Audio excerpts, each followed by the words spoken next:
Before I start the video, I just want to mention that I have a Twitter account now. Follow me there to get updates on future videos as well as posts about pretty much anything. Anyways, back to the video.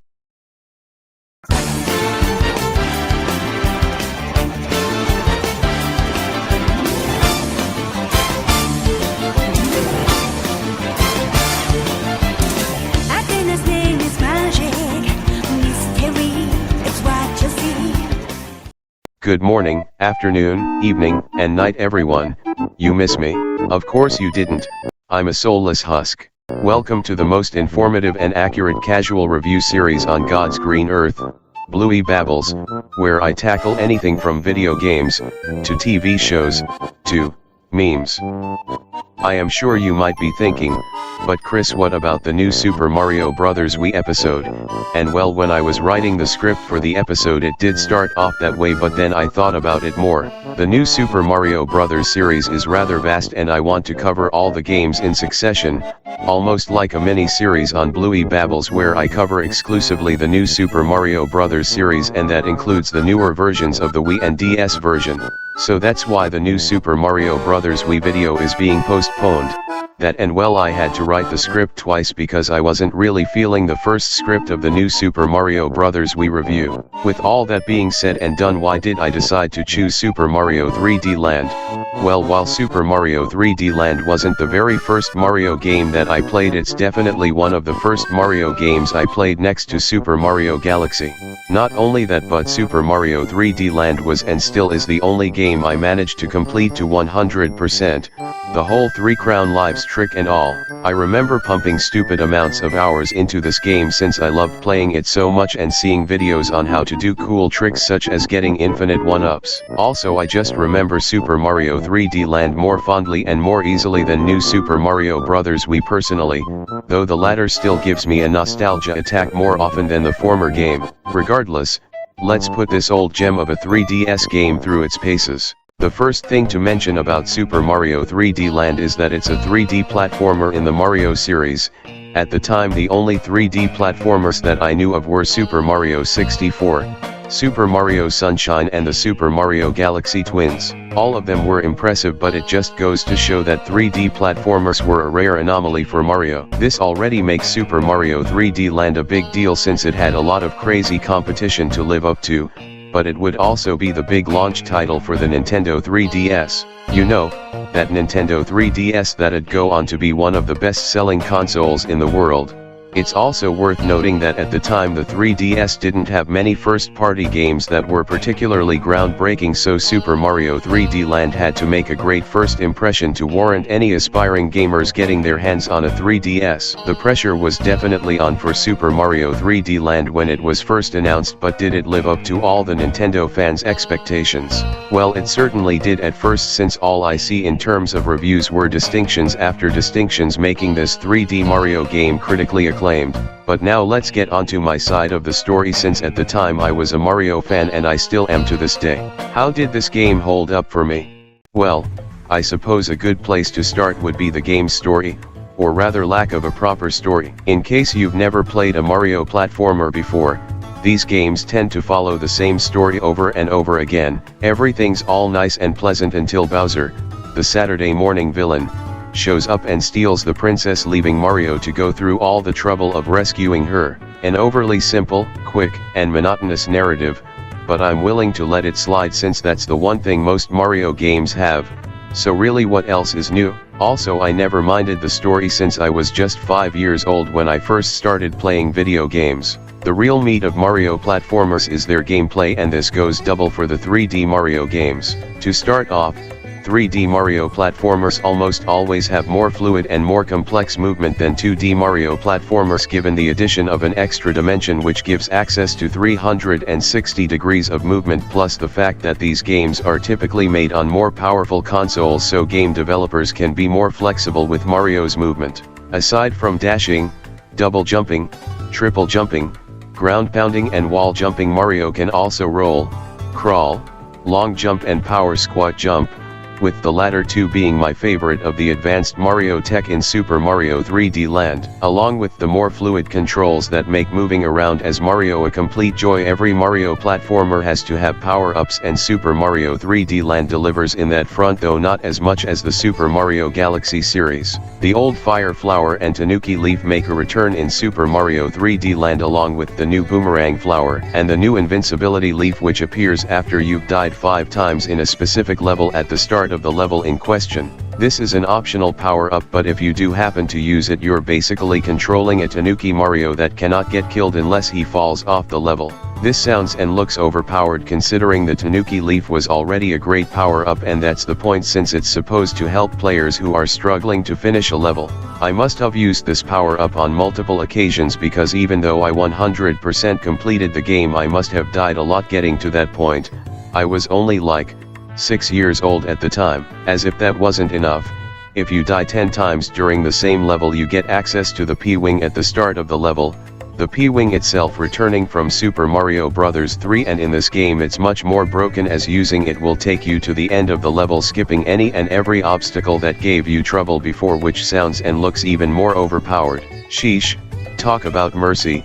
At least the animations look cool though. Finally, we have the propeller block, which has a similar function to a certain mascot power-up in a certain first game of mine. Having it on your head lets you fly upwards in a short burst before you come floating down. As you can see, the power-up selection in Super Mario 3D Land isn't very large or original for that matter, but at least the power-ups feel less redundant than in, say, the new Super Mario Bros. Series, though the same can be applied to literally every other 3D Mario game before it. The power-ups in these games are definitely akin to the traditional power-ups we've seen in 2D Mario platformers, which is fine since I'm a fan of those games. However, I really liked how different the power-ups in Super Mario Galaxy 1 and 2 felt, since all of them had unique designs and properties. The same cannot be said for the lineup of power-ups in Super Mario 3D Land, so in terms of power-ups I found myself feeling a bit underwhelmed, though. At least they reintroduced a more fun and prominent version of the Tanuki suit alongside the brand new Boomerang Flower, one of my favorite power-ups to this day. But that's enough small talk. It's time we delved into what makes Mario platformers, the world and level design.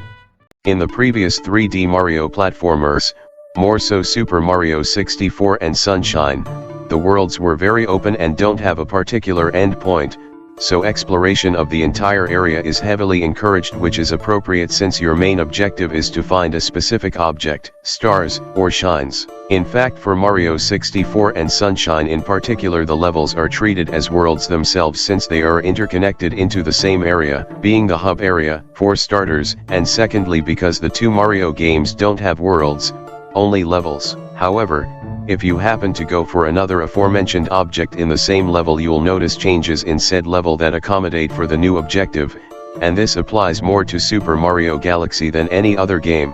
Long story short, the level design in the past 3D Mario games have always been complex and constantly shifting, so no trip to the same level feels repetitive, unless you're doing the same mission in the same level. For Super Mario 3D Land, the level design is more akin to classic Mario platformers and ditch all of its predecessors' level design traits for levels more focused around testing your platforming skills. This in itself is a double-edged sword. On one hand, many Mario fans who consistently play 2D Mario platformers will feel right at home with the similar pace Super Mario 3D Land's levels provide, with the only difference being that Mario is platforming in 3D, which many can argue is even more enjoyable than 2D platforming. On the other hand, for people who have played the 3D Mario platformers, they'll probably find the change to the style of level design jarring, which is understandable since they'll feel more restricted in that game compared to its predecessors. There are some gripes to be had for such a jarring change of pace, but the level design itself still remains solid. Almost none of the levels in the main story are particularly difficult, but they do offer fun platforming challenges with pretty nice set pieces to complement them. For example, World 3-5 has a level made of cookies, chocolates, and cake. That's amazing. On top of that, we have levels like an underground poisonous sewer with a spotlight mechanic, a large forest level with a giant tree at the end to climb, and a level that references old Legend of Zelda dungeons right down to the sound effect you make when you clear a room. All of these are fantastically creative, and the one thing Super Mario 3D Land has in common with its predecessor, Super Mario Galaxy, is that world concepts are pretty much just an afterthought and don't hint at what most of the world is about, like in the new Super Mario Bros. Games. For example, in New Super Mario Bros. Wii, World 3 is almost exclusively ice levels with nothing in between because the world itself is made of ice. Meanwhile, we have the World 3 in Super Mario 3D Land, which looks like a water world, but in that same world we have a desert level, the only underwater level in the area, an athletic level, a snow level, and the previously mentioned cookie level. It's very easy to see the sheer difference in variety when comparing the two games. However, even though the levels themselves are solid and the worlds themselves are pretty to look at, the lengths of each world are painfully short.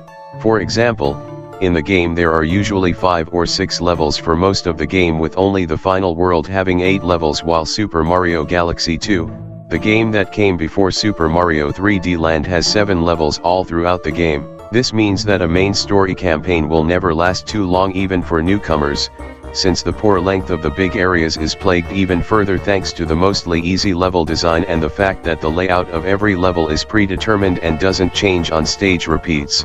Topped off with access to broken power-ups like the Invincibility Leaf and P-Wing, which pretty much play the game for you given how broken they are. Compare this to Super Mario Galaxy, Sunshine, or even 64, which have a lot more content to give you even if you're trying to breeze through the game. Despite this, I still think the level and world design is Super Mario 3D Land's greatest strength, though it really isn't as much of a lifesaver as you think or hoped if you're nostalgic about the game like I am, though. Collecting all the star coins through the level or via a mystery box was a ton of fun from what I remember, though that's probably just the completionist me talking. A large portion of the star coins are required to progress through the main story and are definitely required for the post-game story, which is a neat little segue into the special worlds. I said that I'll be straying away from spoilers for this video, but special worlds are an important part of Super Mario 3D Land, therefore I have to cover them even though they're strictly post-game related, though I'll try to be brief with the explanation. So if you don't want to be spoiled on the game, then skip to this timestamp here for the final result of the review.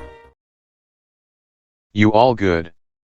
Then let's go. After beating the final boss of the main story, you'll get access to the special worlds of the game, which are basically alternate versions of the previous 8 worlds you ventured through, with only Special World 8 being drastically different to the original World 8. Special worlds usually consist of harder renditions of previous levels you've already played, with a small portion of the levels in the special worlds being completely original.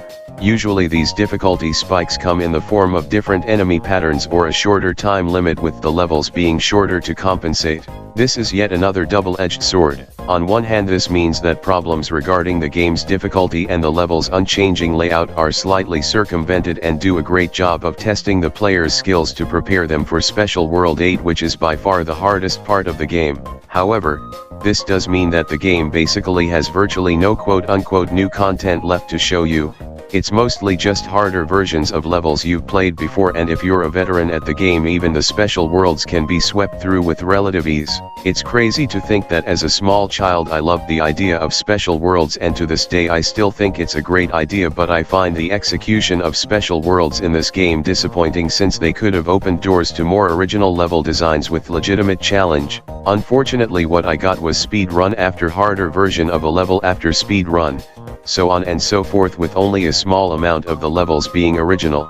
As for the aforementioned Special World 8, this is where the collection of star medals come in.